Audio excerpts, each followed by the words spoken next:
Welcome everyone to our talk on funding. I'm John Polson. I'm the sort of moderator for this group. I want to introduce first, or rather let Kelly Wallach introduce herself. You can go ahead, Kelly. Tell us a bit about yourself and your background in games, please. Yeah, so my name is Kelly Wallach. I've been in the games industry a little over 10 years. I'm probably most well known for founding and running a company called the Indie Mega Booth for most of that time, which was a showcase for independent game developers. We also did a lot of community building and help connecting developers up with platform holders, publishers, other folks in the industry. We worked with, I'd say, over 800 companies during the decade that it was running. It's been in hibernation during the pandemic, but TBD. I was also the chairperson for the Independent Games Festival for the last 7 years, which is an award ceremony for indie developers that's held at GDC each year. And then for the last 3.5 or 4 years or so, I'd also been working with Ed Fries, who is at Microsoft around the Xbox launch and headed up their publishing for a long time on a venture fund called the One Up Fund. So I initially started out doing the community building and community work for that, and then came on as a full-time partner earlier this year. So that's me in a nutshell. Thank you so much, Kelly. And local superstar, local to Georgia superstar, Alan Wilson. Yeah, thanks. As you can tell, I'm clearly from Georgia. British transplant in Georgia, excuse me. 20 odd years in the video games industry with a career, a sensible career before that. I had a midlife crisis, and 4 of us started out as a mod team and founded Tripwire Interactive 17 and a half years ago. Famously, we refused entry to the IGF thing at GDC in about 2006, I think it was, because we weren't indie enough, although we had all of 7 employees. It was always a good laugh for us. What else can I tell you? Currently, Chief Executive of Tripwire Interactive. For those who don't know, we've been developers for over 17 years, now with a publishing business alongside. It's been running for the last 3 or 4 years, publishing titles out recently like Chivalry 2, and a few more coming up. Aspire 2 next month, and Deceive in the new year, so plenty to come from us. On the funding side, we have a history from the early days of Tripwire of thinking we could get funding and failing dismally. I can tell you plenty of ways to fail horribly at raising funding. I spent the last 2 or 3 years working much more again with banks and private equity and all these sorts of people as we were thinking about our future, which actually culminated in a sale of Tripwire Interactive to Embracer, which was inked just over 5-6 weeks ago. Actually closed a couple of days ago. So we're now in a completely new world.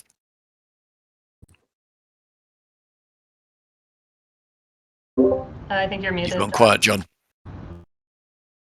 Still? Am I muted still? You're good. Okay. I've done how many years of video calls and I still keep myself muted. Apologies.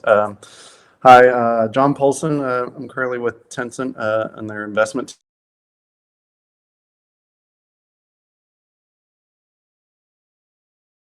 You cut out again.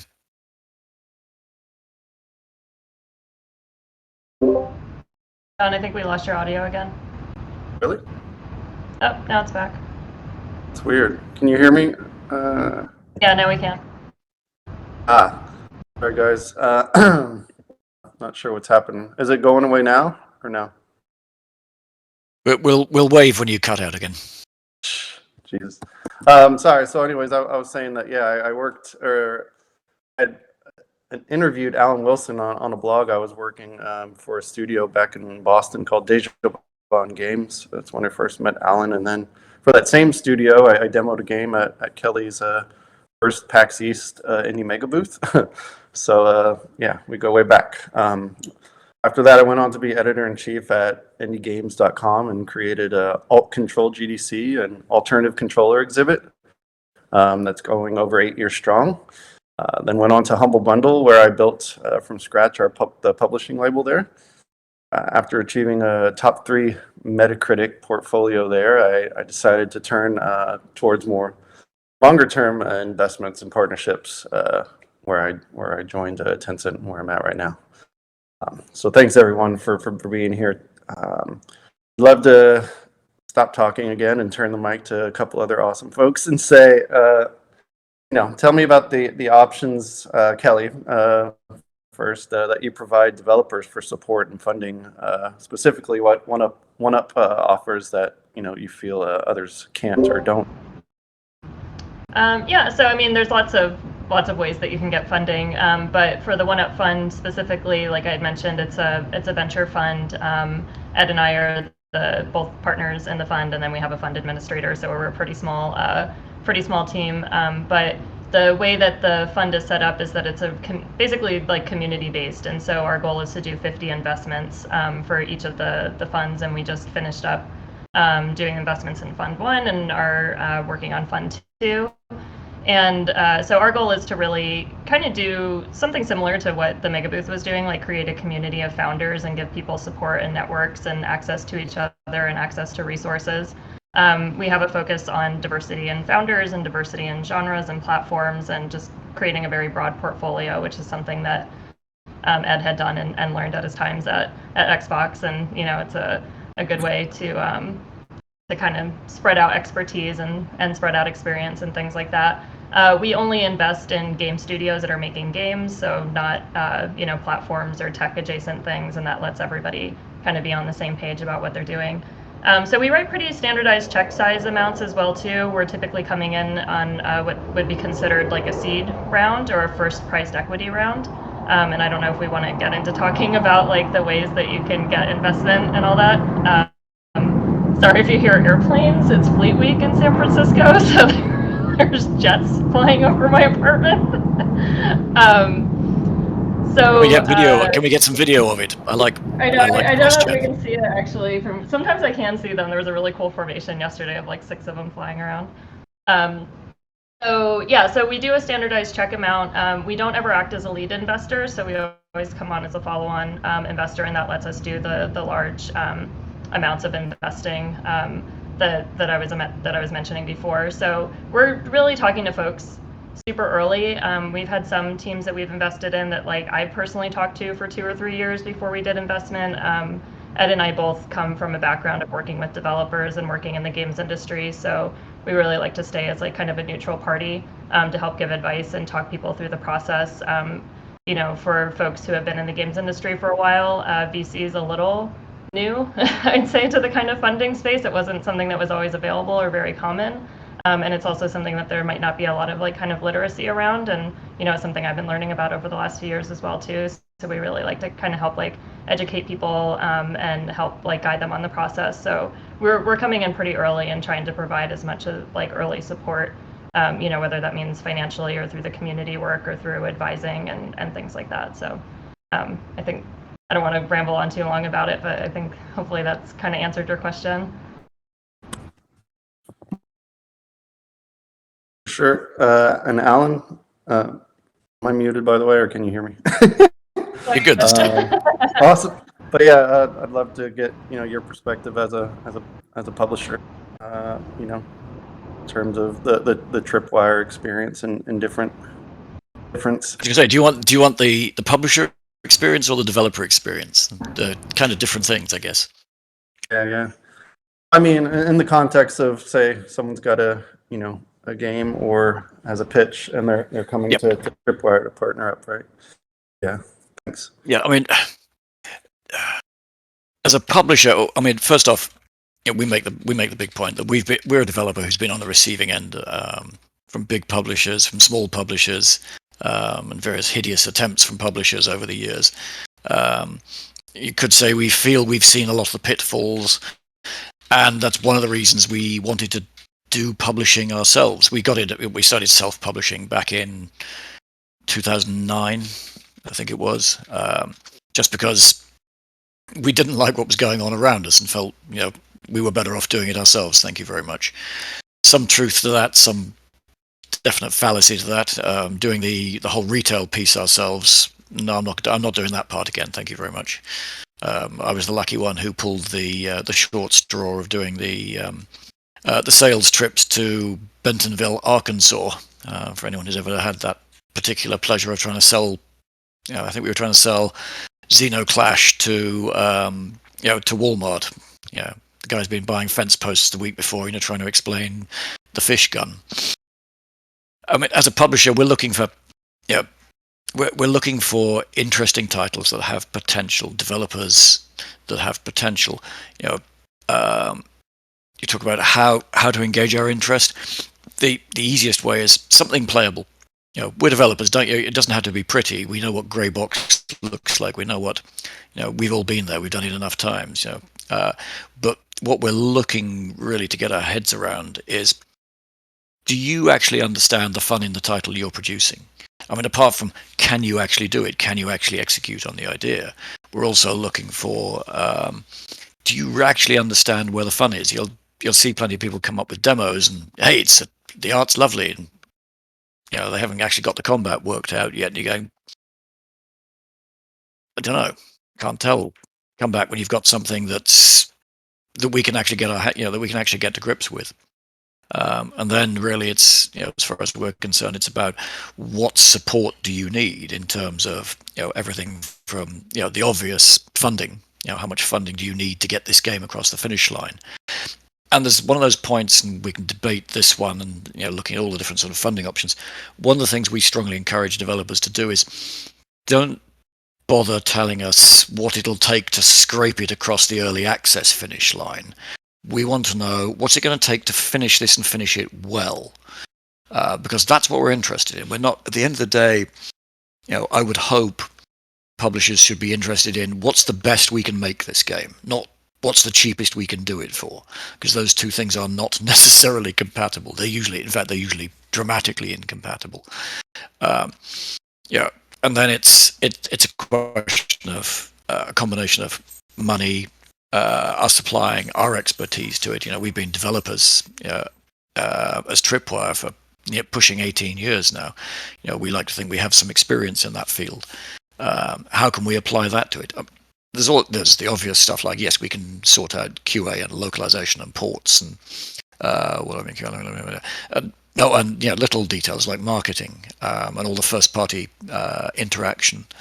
We've been around a long time. We have very strong relations with the first parties. So does that kind of answer the question? Is that the rambling answer to the question? Not too much rambling. I appreciate it, Alan. Very thorough. From my standpoint, also, I guess you said you would raise your hands if you can't hear me, so I'm going to keep going. Tencent can work, with devs on a project basis, but we also do longer-term equity investments, sometimes in tech, game tech, such as this beautiful platform we're talking on now, Discord. And also, of course, in games, or rather game studios, such as Stunlock, who just released earlier this year a huge hit, V Rising. We do offer, best-in-class support, all types of games, including, like open world, UGC, supported titles, live games. We help on the front end with design and on the back end.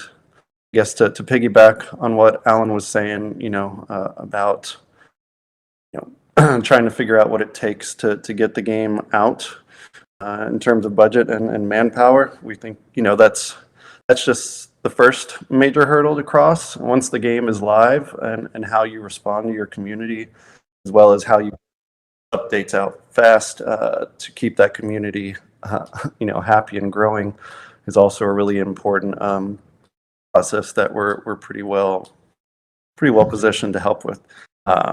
We also offer support to co-develop or help make native mobile versions of hit games. Some of those include PUBG Mobile, Call of Duty Mobile, Pokemon Unite, these little brands you may have heard of. But lastly, we have a world-renowned network of devs, which is something that I think Ellie and OneUp is also does super great, is bringing all those partners together to help create something to help each other, and we do that both virtually as well as in person, to help these studios collaborate and network. So yeah, Alan, I wanted to toss a specific question to you. Given that you just completed the Embracer, or rather, Embracer just completed the acquisition of you. Do you foresee, We completed it between us, yes, but carry on. Yeah. Sure, it's mutual, I guess, Yeah. or something. Do you foresee any challenges or any rewards in being acquired? Yeah, I wonder if mean, you could talk about that. yeah, I mean this is always a fun topic when when a company gets bought. Is you're looking at, you see this in the news, and then you're kind of looking at the rationale. What's the play? What's going on here? Is it time for the original ownership to bail and run with the money? What's the play? I mean, sometimes it's and you've seen some big companies do this in the past, where it's we want to take this. They're basically asset stripping. We want this IP. Thank you very much. Why are you people still here? We've seen that enough times in the last 20 years. No, the attraction for us was really, in this particular instance, that Embracer will be under the Saber banner. We are under the Saber banner as of now. Yeah, their interest is in, given all the support, what can we do? What can Tripwire achieve? I've said to a few people, it's basically Tripwire on steroids. This is they want us Tripwire with everything we've done in the last 17 years. Now, how do we accelerate? How do we do more? What support do you need?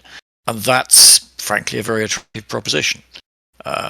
It's not always what the purchaser's after. But if you look at the history with Embracer and Saber, they're very much buying in things which are very much going concerns, very much businesses that have the potential to do a lot more. Provide them with the support,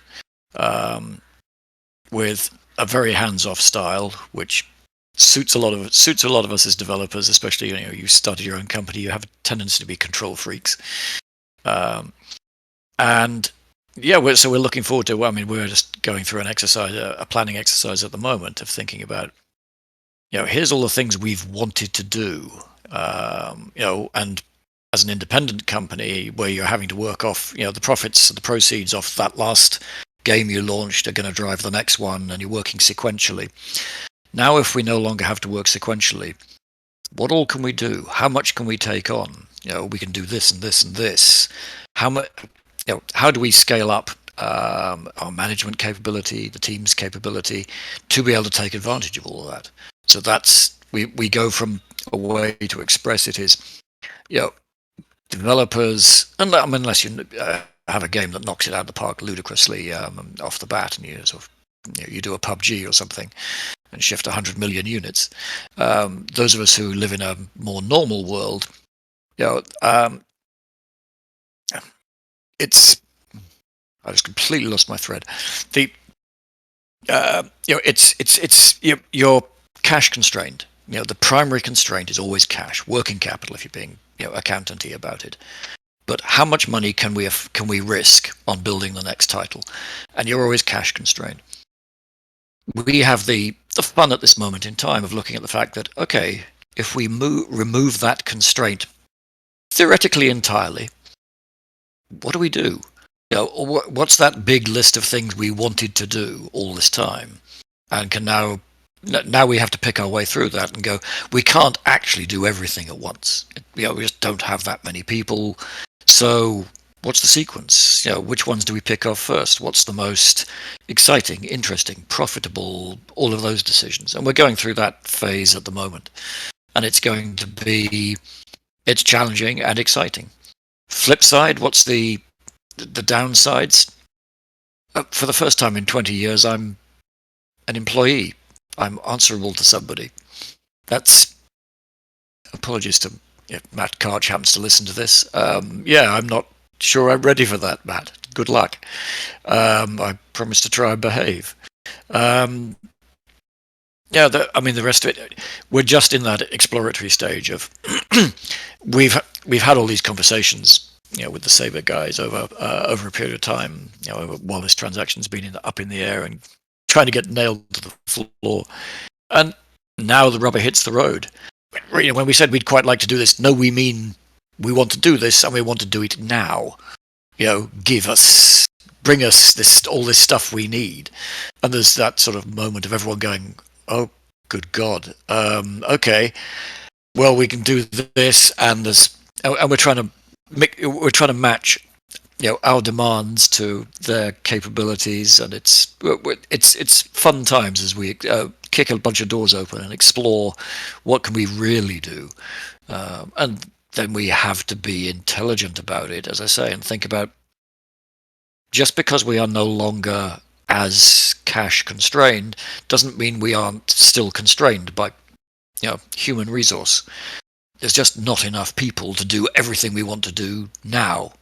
So there's a lot of planning, a lot of thinking from a new perspective. That was a long-winded answer, but it's exciting times.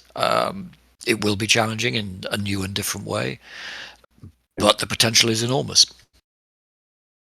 Thank you for that, Alan. Kelly, I'm curious if you could corroborate somewhat on this thread. Since your history is, you've been inundated, maybe that's a negative word, but surrounded by indie developers, with your career at Mega Booth as well as time at IGF. You feel, well, have you ever come up against developers who have a sense of friction or are hesitant towards taking equity investment, or other kind of VC money? We spent about 16 years being pretty resistant to it, but carry on. Yeah, I mean, for sure. And, it's been interesting because I think with the indie scene in particular, when I was first starting out, it's not like it hadn't existed prior, but I've been seeing it grow and change, and the business grow and change in that time. And, at some point, and what the definition of indie is has even changed a lot. At some point, if you took any money from anyone, you weren't an indie developer. If you had a publisher, you weren't an indie developer, and so there was all these rules that were actually kind of tied to money, but I think that the core idea was that it was more tied to a sense of having creative freedom.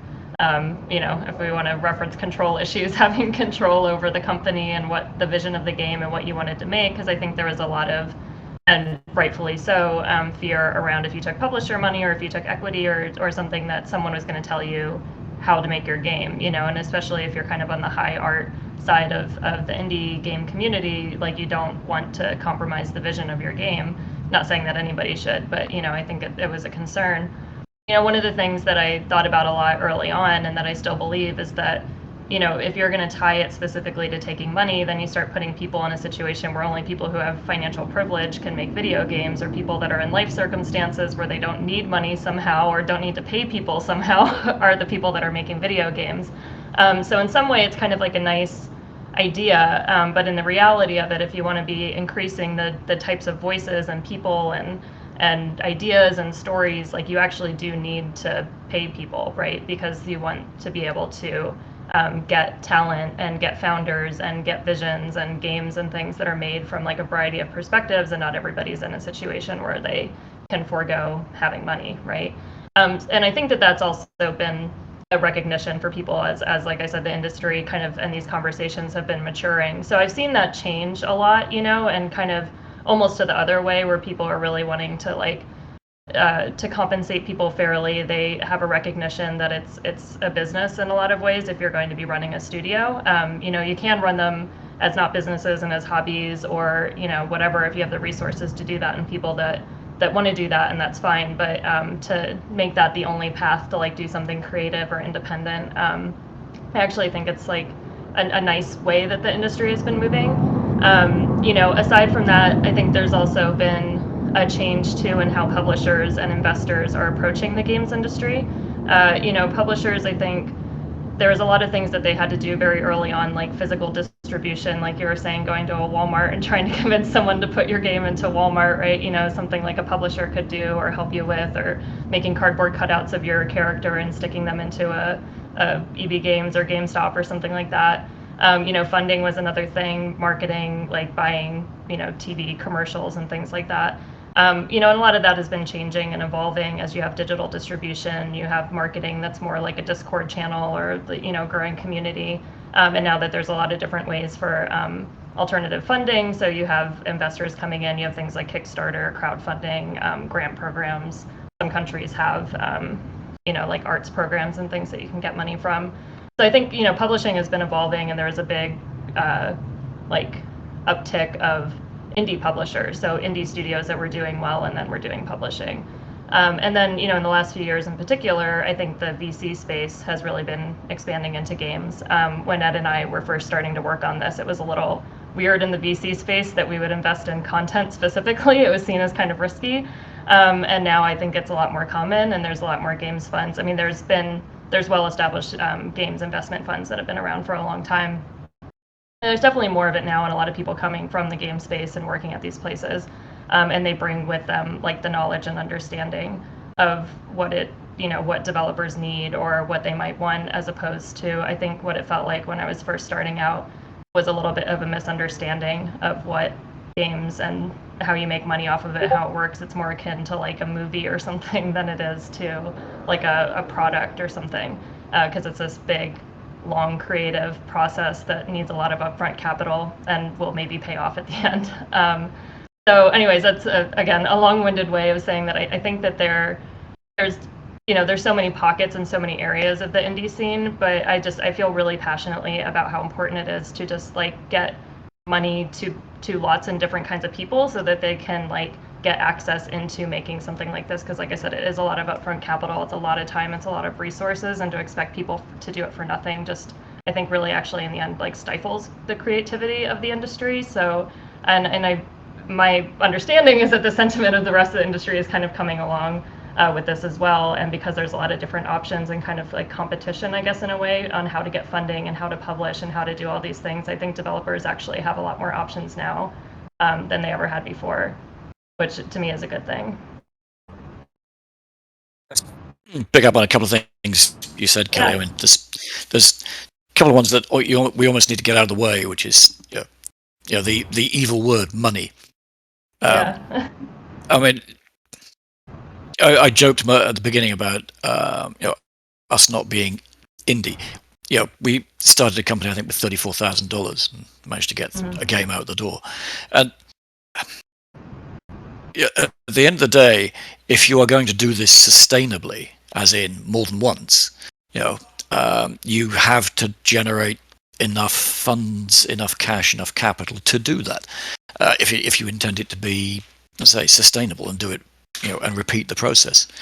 But the other one you talk about, where do publishers' funding and all these pieces fit in? I think a thing that a lot of developers need to perhaps think about a little bit is, what is it you want to do? Because there's this whole spectrum of all of these things that needs to get done to get a game out the door, to get a franchise going, to get a game from here to a store, from here onto Steam, Sony, whatever. And that thing we've more and more learned that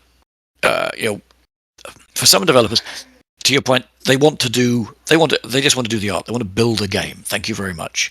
So I need a partner who's going to do this other stuff that they would refer to as all this other crap. Because it kind of all has to get done, and you've got to recognize that it's got to get done. And as you say, small detail, most people need at least pizza to eat, or something. There's probably a small number of people who are living in their parents' basement being fed by the parents, but I don't think there's an awful lot of the industry survives very long that way. So there's all those parts to it, and it's not just, I think there's somewhere in the past there's been this stigma of, money is dirty and public, but you need this complete ecosystem, for want of a better phrase, and understand that if you want to do it sustainably, you are a part of that ecosystem somewhere, somehow. The difficult bit is finding the right partners to work with, the people who will genuinely help you, and genuinely have aligned interests, including my dog. I apologize if you're getting a side of manic dog. So anyway, mini rant. Yeah, no, and I totally agree, and I think sometimes even people inside the games industry, but outside the games industry, you think of people who make a game as like developers and artists and audio, and then you're kind of forgetting there's the whole, there's management systems, there's marketing, there's PR, there's, things like the mega booth, these kind of like scaffolding and infrastructure like built around the industry to like help support people. And so, there's a lot of different things that go into to launching and running a game and having it be sustainable, I guess, and like outsourcing that to a publisher or something like that for some folks is the best option. For some folks it's not. Some people are like, if you should really know how to do it yourself so that you don't have to be reliant on other people. But also like some people are like, I just want to make the game, I don't even want to think about this stuff, I don't want to make a pitch deck, I don't want to talk to people, I just want to like make my game, and so like I was saying, I think there's a lot of different ways to do it. And to your point, I think earlier on there was a lot of this like kind of hyper self-sufficiency around it, where it was really like, unless you were doing the whole thing yourself, not taking any money, not doing anything, like that was indie, that idea, which kind of lends to like, people that are supported by someone else, or don't have financial responsibilities outside of like their individual situation, is kind of the implication of what that means. I think the flip side of it, of course, is that there's and people have heard me rant about some of this stuff before, there's especially you go back far enough, and it's unfortunately still true today, there's far too many, i.e. a number above zero, of those lurking around the industry who are not good partners, frankly. Who want to do things with money and don't care what, how and all the rest of it. Who want to, who are. I'm putting do I get myself in trouble saying this? I don't know. Who are there to take advantage? They're there purely for their own benefit, and and done this. We've always seen this whole thing as a collaborative effort. You will do so much better if everyone is working together in sync in some shape or form. That's another reason why we kicked off the publishing division 3 or 4 years ago, is to do that.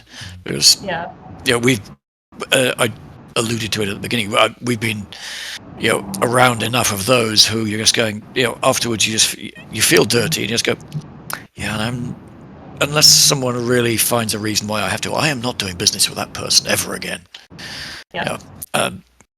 And I do think that, like, kind of sadly, the indie scene was more susceptible to being taken advantage of in that way, because they didn't have a lot of experience working at larger companies or going through the process prior to that. A lot of them were young or are young, might come from marginalized backgrounds that don't have the same kind of financial literacy or business literacy, legal literacy, access to advisors and resources.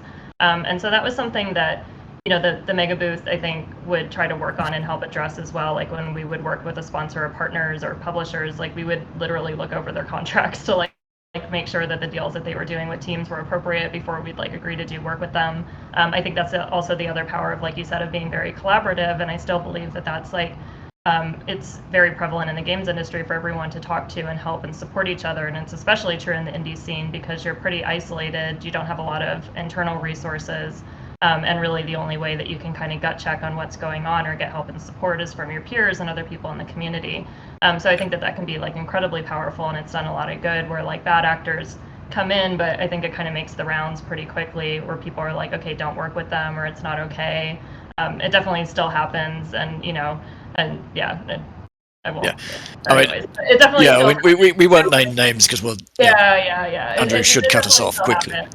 Yeah, for sure. But I think that it's something that, hopefully as an industry, we're all like trying to help each other and making sure that folks like that don't get. I think the general advice, to a lot of indies there is, look, there are now organizations around, like, the IGF has done it for years. John, you mentioned them earlier, IGB, Indie Game Business.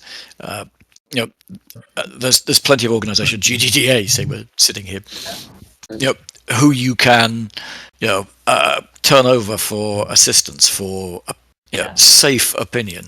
That's what those sort of organizations are there for, is to help, and it does really pay to tap into those. Anyway. And I think a great tip is to, do your own due diligence on the publisher or funding source. If these sources aren't public about who their partners are, I think that's who at least some of their partners are. That could be a yellow flag, because you really want to be able to talk to some of their their former partners and talk to who you want to talk to, not the one or two that they funnel you to talk to, that did, potentially have that good experience.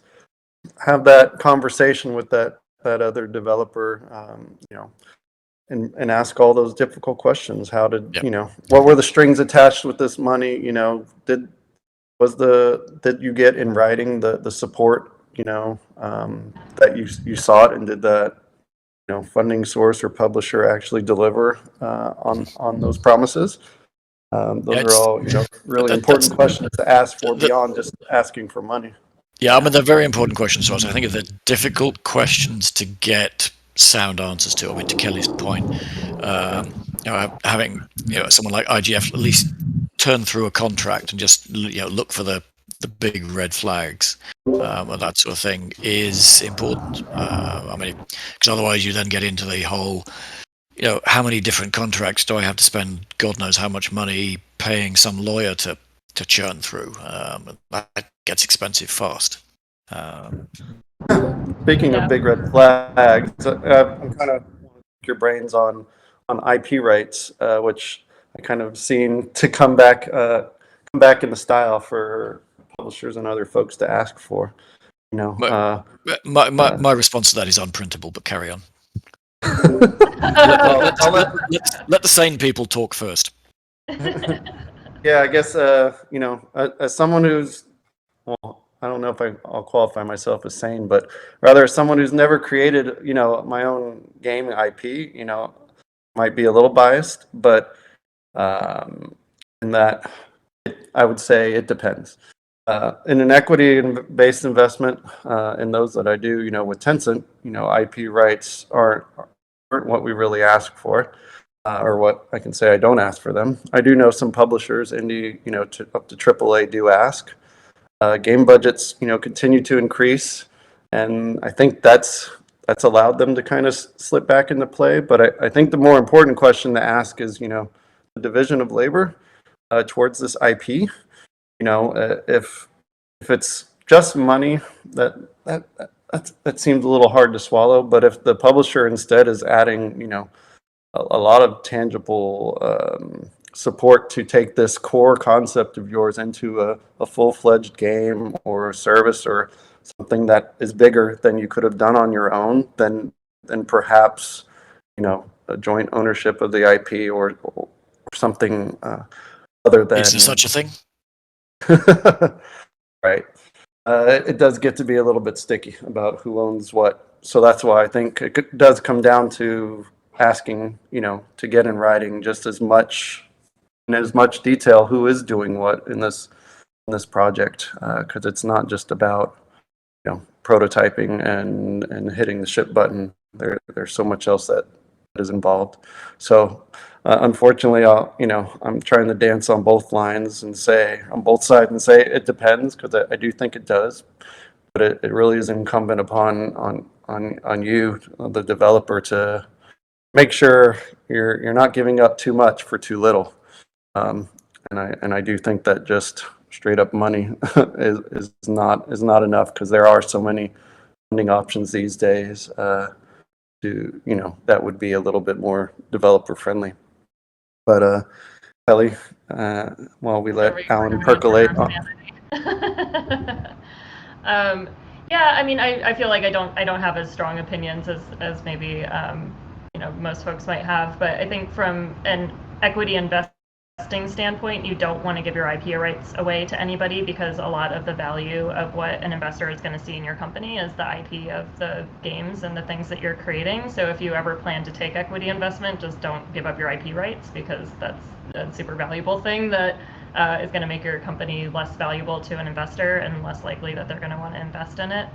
I'd say kind of back in the day, it sort of felt like it was a mixed bag from my experience of what folks felt about hanging on to their IP rights or not. Because in some cases, if you're a small indie studio and you're making a game or you're making multiple games, your IP doesn't, in theory, have like value at that point, or you might not have plans to make multiple games, or it just was seen as something that wasn't, so important to give away.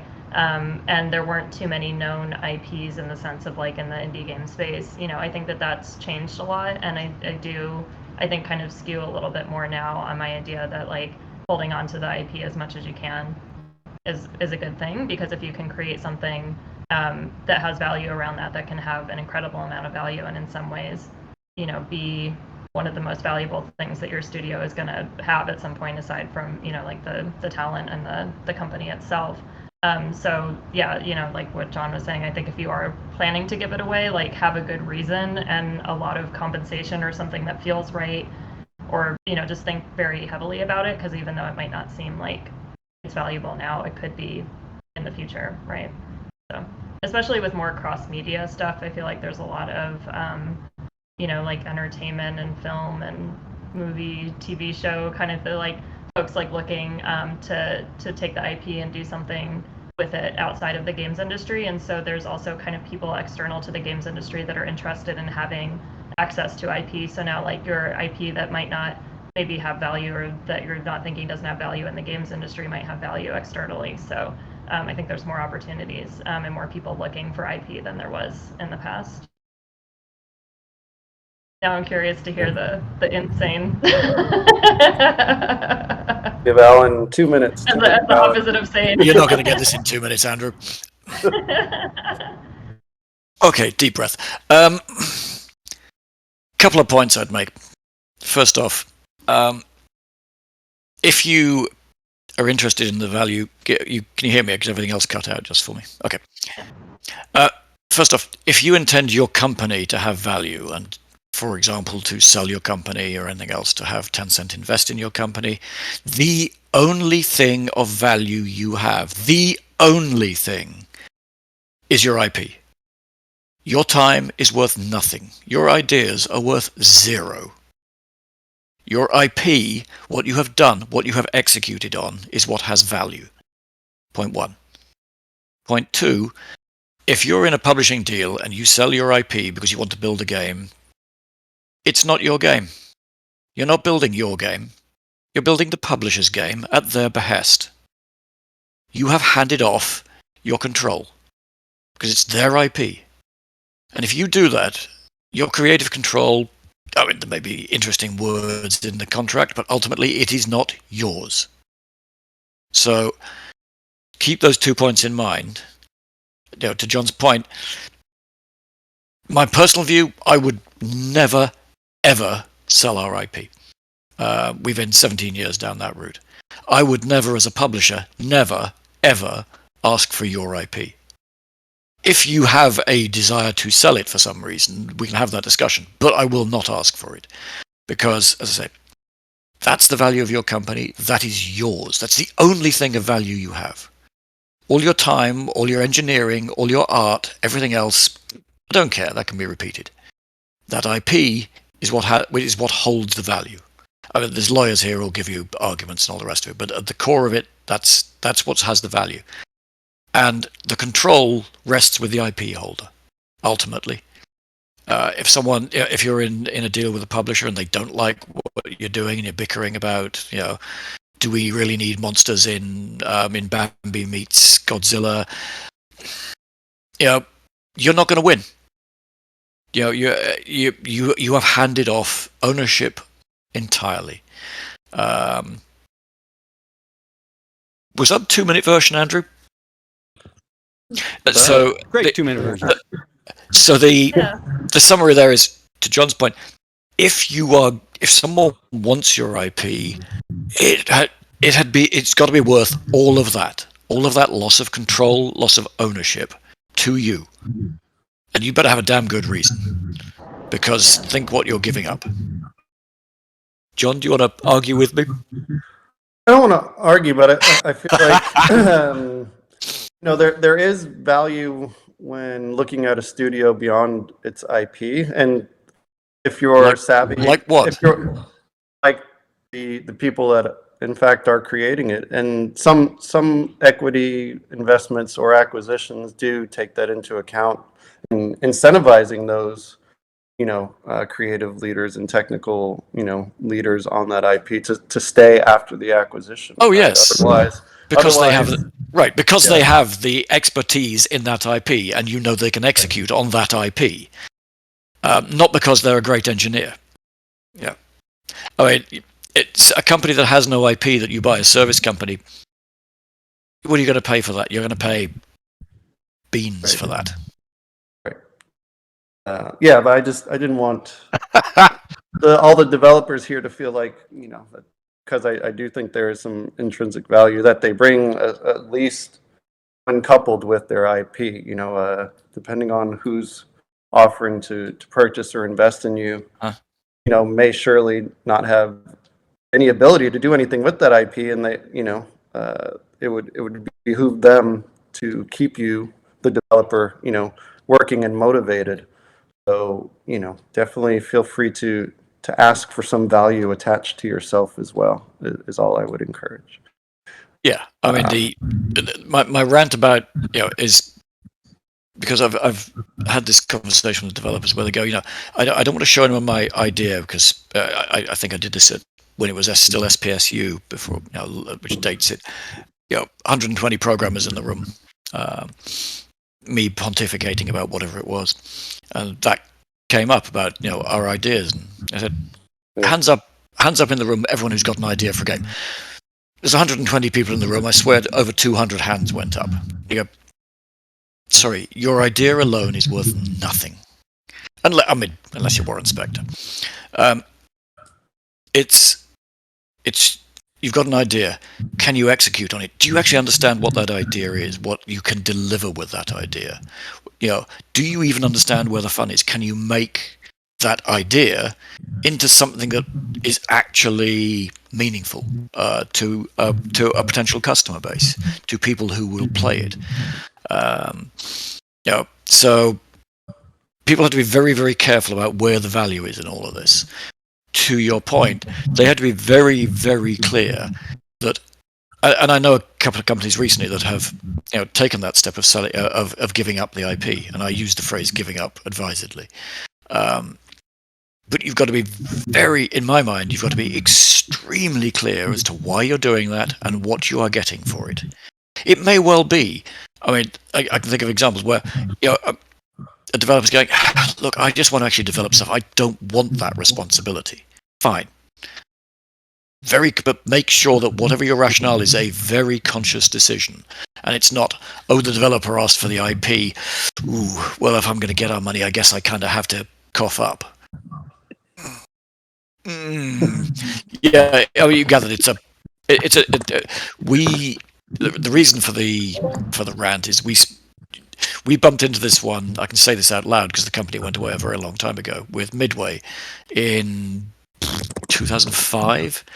Hey, when we were looking at rounding up money for the first Red Orchestra, and again, I won't name names, but the person concerned was busy going, yeah, we can give you, we'll do 5 million for this and this, and we'll do this, and you'll give us the IP, and and the two of us were sort of sat there going, wait, what did you just say?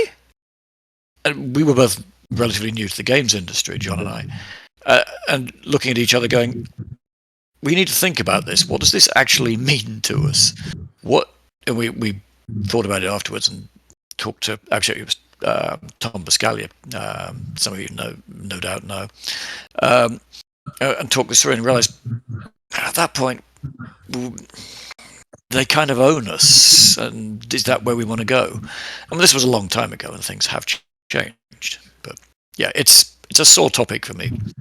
Okay. In case you I appreciate you opening up the wound a little bit for us to learn, but being cognizant of time, I wanted to kind of allow us all to give our spiels, and these awesome devs in the room, what's the best tip or advice you could give, say, starting with Kelly, if they're applying to One Up Fund, what helps a dev stand out among the pack? Yeah, so I would say, what helps them stand out? We're looking for teams that have experience in the games industry, have a really interesting point of view. Like I said, we have a focus on diversity in the team and also diversity in the kind of content. So things that maybe we haven't seen before or coming at it from a different angle. I'm a big fan of a good pitch deck. I just like having the information out there. This is a little bit of a detail-oriented tip, but something that I think isn't that I would like to see be more common is people explaining who the team is and who the people are that are making the game in the deck, and putting it kind of up front, because you can go through a whole thing and be like, can they actually make this? And you have no idea until you get to the end, or you don't hear anything about who they are. And this is kind of going back to what we were talking about earlier, is, really looking at like, does the team understand what they're trying to make? Do we think that they're capable of executing on what they're trying to make? Is what they're asking for realistic for what they're trying to accomplish? So a lot of it, like, I like to think of a pitch deck as kind of like a good exercise for teams as well, to just answer a lot of questions for themselves of like, what are they trying to make? What are they trying to create? What's their vision like long term for the studio? And so, having something that's very well thought out, having a good team put together, a good idea, and really having thought through a lot of these hard questions before you go and talk to somebody is going to really like help you stick above the pack, I'd say. But we're always open to look at things. We have a contact form on the website that you can go in and you can submit your information. I'm sure that, people can get in touch with me or get in touch with Ed also if they have questions or are looking for some advice. But we try to look through everything and go from there. So I don't know if that's too helpful, but that's personally what I'm looking for. Appreciate it, Kelly. Alan, do you have any tips? Yeah, I mean, if you're looking at Tripwire Presents, as a publisher, Kelly's hit some key points there, which is, the idea is interesting. We'd like to see a nice pitch deck. We need to Kelly's point, need to know that you understand what you're actually building, and you have the ability to execute on it, because that is extraordinarily hard. Whether it's, to Kelly's point, whether it's here's the team's Palmares, they can show their track record. Or that's why we much prefer some sort of hands-on demo. It doesn't have to look pretty or anything else. Something where we can go, we're not going to worry about the art, because you can add the art as you go. Have you really got to grips with what is actually the core game loop? Have you got to grips with the meta, or whatever, all those pieces? Do you actually understand why your idea will be fun and why it will engage people? And can you execute on that? That's the core part of it. The other part is be realistic. Be in your pitch deck discussions, everything else, be brutally realistic. Do you really know what it will take you to get to the finish line? And have an awareness of all the things you don't have, all the pieces that are missing. There's nothing wrong with going to the publisher going, look, we want to do it on all platforms. We have no clue how to port. We need you to provide the port for someone to do the port. Whatever it is, don't care. So long as you understand how to get your thing finished and what support you really need, realism. Those things make a huge difference, and that includes in the budget, time frames, and everything else. I'm a huge fan of making realistic timelines and realistic schedules, because everybody likes to pitch an ideal schedule, an ideal budget, like you said, like crawling to early access, where like the reality of it is that's not where you, as an investor, as a publisher, really want the game to get to, because you're not looking, or you shouldn't be looking for like a deal in that sense, like as in like what's the cheapest amount of money that I can spend. You're looking for like what is the best way that this is going to get done, and how do we realistically support this so it can be successful, instead of just dumping money into something that's going to fail because nobody was realistic or self-aware enough of what they were trying to accomplish. I think there's another key point. I'm sorry, John, I'm just going to keep rambling. I think there's another key point there, which is if someone wants your cheapest answer, you probably don't want to do business with them, because they're one of those tier 3 publishers who's punting 200 games onto Steam this year and investing at least $7 marketing dollars in helping you. So realism and understanding what you don't know, very, very important. I'll try to tack on a few other ideas. Persistence. Developers needing money are, vastly outweighed we few who have money to give. So, if at first you don't make that breakthrough via, a DM or LinkedIn or email, please by all means, ping me a second time. At least I don't mind. And sometimes the email filter gods that are Microsoft Outlook and Tencent can prevent an email with too many attachments or links from getting through. So yeah, if you don't get me through email, please, hit me up on LinkedIn. I'll be sure to reply. For me, be purely creatively or nostalgically driven. Root, part of your thoughts of what kind of game you make in the market. Show me where the gaps are, and how you will fill those gaps. Seeing something I've never seen before is definitely going to grab my eye, and that will be, like a cool hopefully new art style or twist, as well as new gameplay. Because I think those two things help an IP stand out immediately on the market. And then, yes, definitely present your ideas about gameplay from the moment-to-moment mechanics all the way through to long-term progression. We definitely love our sticky, long-term games, service-like games. And with Kelly's point about bringing up experience, if you lack commercial experience, do a game jam or submit your game to anything like Siege and let folks vote on it. And any kind of success you get from even a game jam could lead to commercial success. One of my games from Humble called Forager, Game Maker Game Jam in a week, and that title went on to sell about 1 million copies. Not too shabby. And Andrew, I apologize to the whole group that I didn't leave much time or any time for questions, but is there a way that I can at least my email or contact info to hear folks' questions after the session? Yeah, absolutely. Well, I'd like to keep you on for another 5 minutes because we did get a bunch of questions. I want to get at least 2 asked. But give me the preferred contact, and I will throw it up in the YouTube chat for the entire world to start deluging you with non-spam. Awesome. But yeah, I mean, I can stay around for a few. I just didn't want to push, other folks' sessions. Go ahead. Sure. So let's drill down to a couple. You talked a lot about what developers should not give up, but what are devs going to give up? Obviously, the publisher, a percentage of the gross. But what else should devs legitimately expect to give up?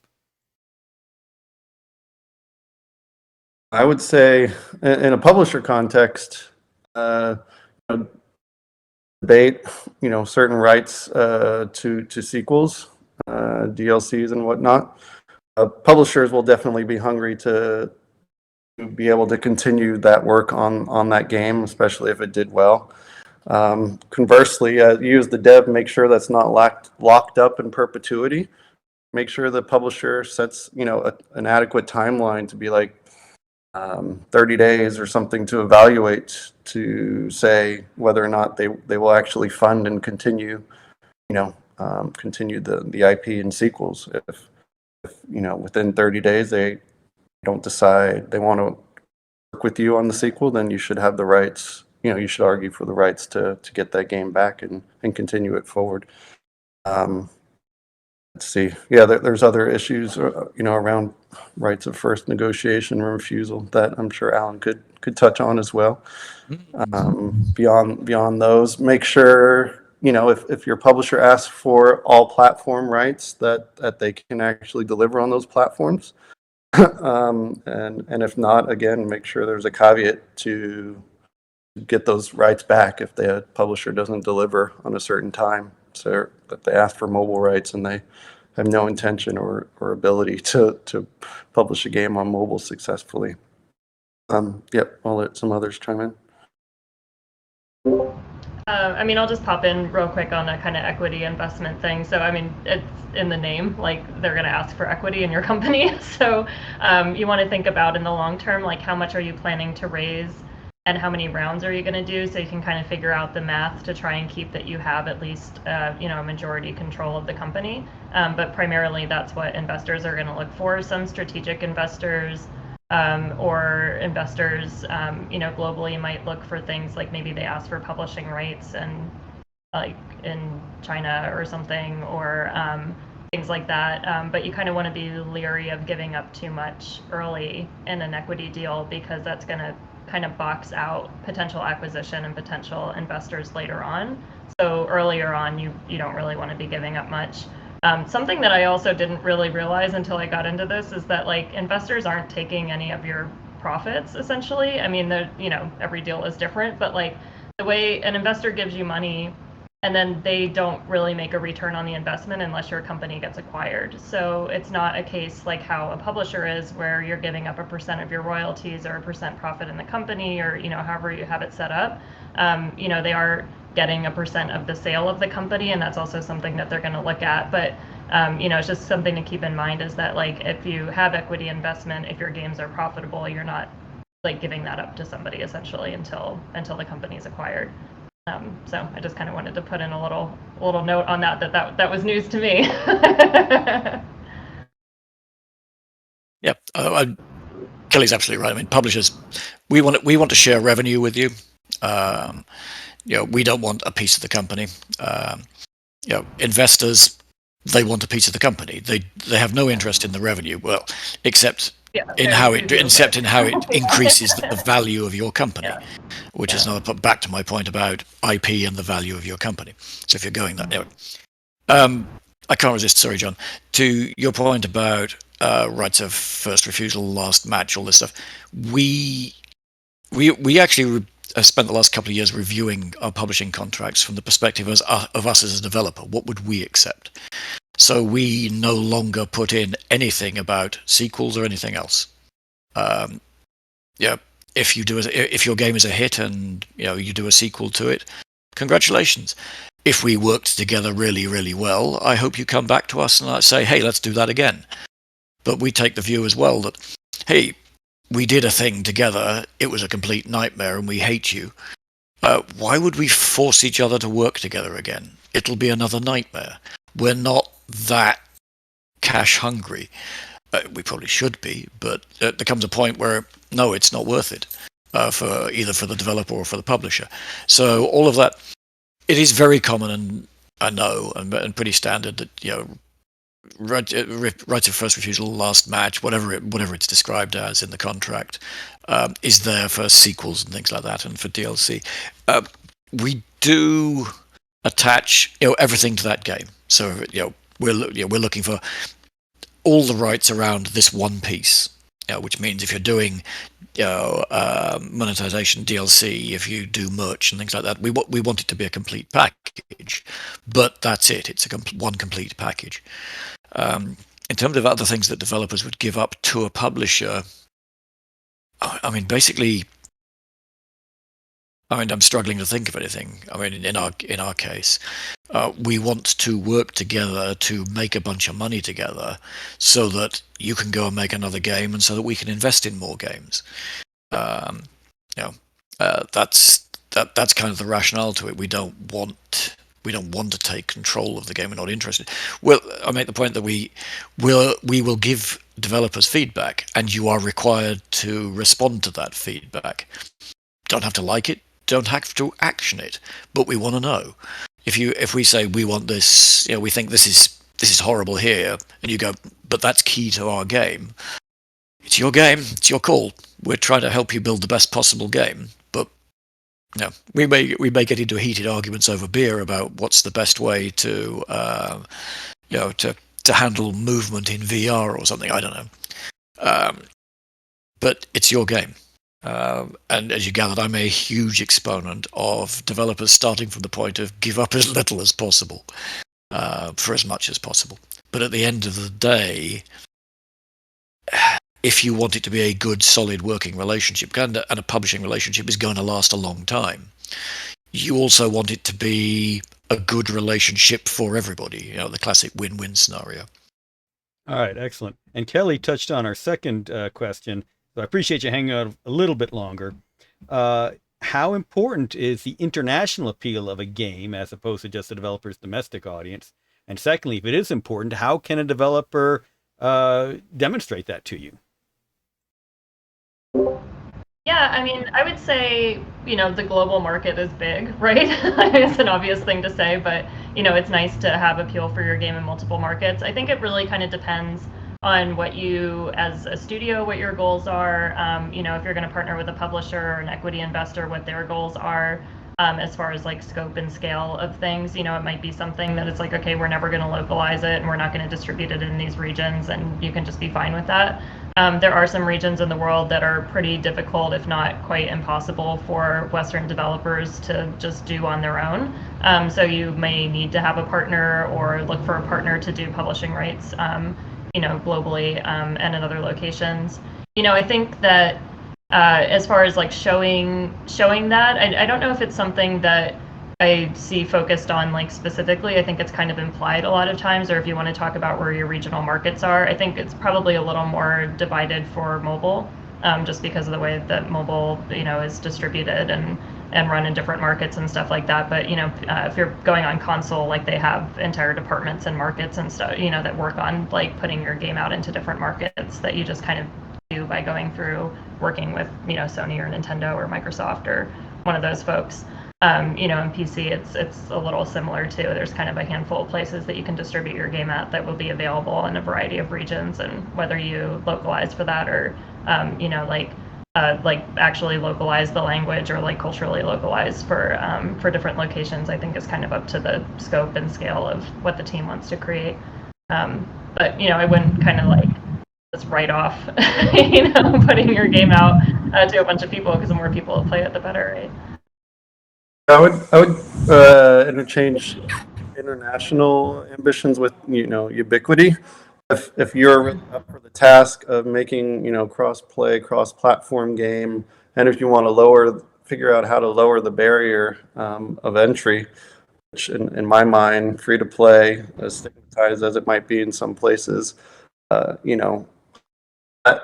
will net you. If you can get your game on PC, mobile, console, or if you can just do it on PC and you're open to work and do co-dev with someone like Tencent to help bring it to mobile at the same time, you're going to net the largest potential audience that there is. You're not alienating any platform.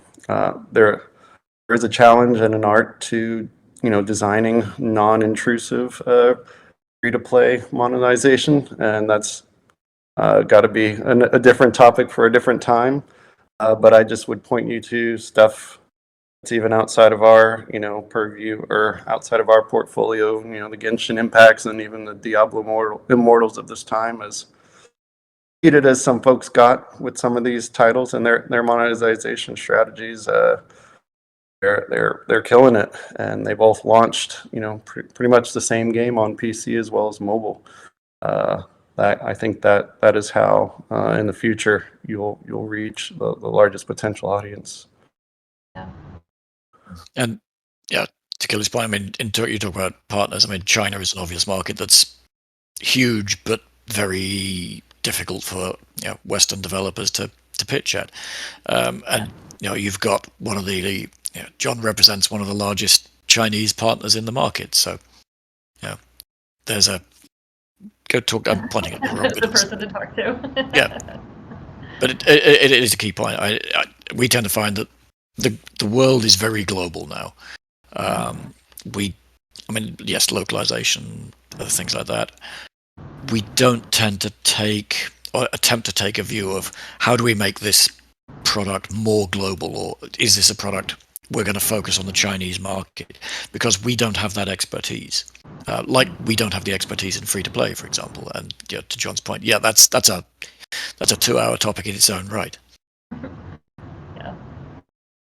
All right. Well, thank you all very much, John. If you want to give us the contact info, we'll go ahead and slap it in there. We've already put the OneUp website and the Tripwire careers page up in chat. And you can put the Tripwire publishing page up, please. All right. We'll get that one up there as well. Thank you. All right. Thank you all very much. Really appreciate you taking the time today. Great input, great comments in the chat. And we'll now move into the security side of things. So thank you all. Great. Thank you. Thank you.